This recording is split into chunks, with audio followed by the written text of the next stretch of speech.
বাংলাদেশত হিন্দু মানুহৰ ওপৰত আক্ৰমণ হৈছে, তাত আমাৰ লগত কি সম্পৰ্ক? আপোনালোকে কওকচোন বাৰু, বাংলাদেশত হিন্দু মানুহৰ ওপৰত আক্ৰমণ হৈছে, সেইটো লগত আমাৰ কি সম্পৰ্ক? তেওঁলোকৰ আইন আছে, তেওঁলোকৰ পুলিচ আছে, তেওঁলোকৰ আৰ্মি আছে, তেওঁলোকে ব্যৱস্থা ল'ব, আমি ব্যৱস্থা ল'ম? অসম চৰকাৰে ল'ব নি? ভাৰত চৰকাৰে ব্যৱস্থা ল'ব নি? বাংলাদেশ এখন গণতান্ত্ৰিক দেশ, তাত হিন্দু মানুহে মাৰ খাইছে, তাত পুলিচে তাত এজাহাৰ দিব, ইয়াৰ ৰঙিয়া থানাত দিব নি এজাহাৰ? কথাবিলাক বিভ্ৰান্তকৰ কৰিলে নহ'ব।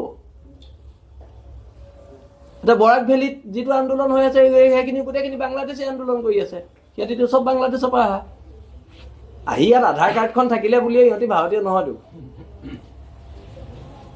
কথাবিলাক স্পষ্ট হ'ব লাগে। আজি আমাৰ ইয়াত কা আন্দোলন হ'ল, বাংলাদেশত কিবা হ'ল নেকি?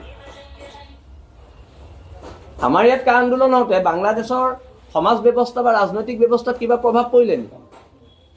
নাই পৰা।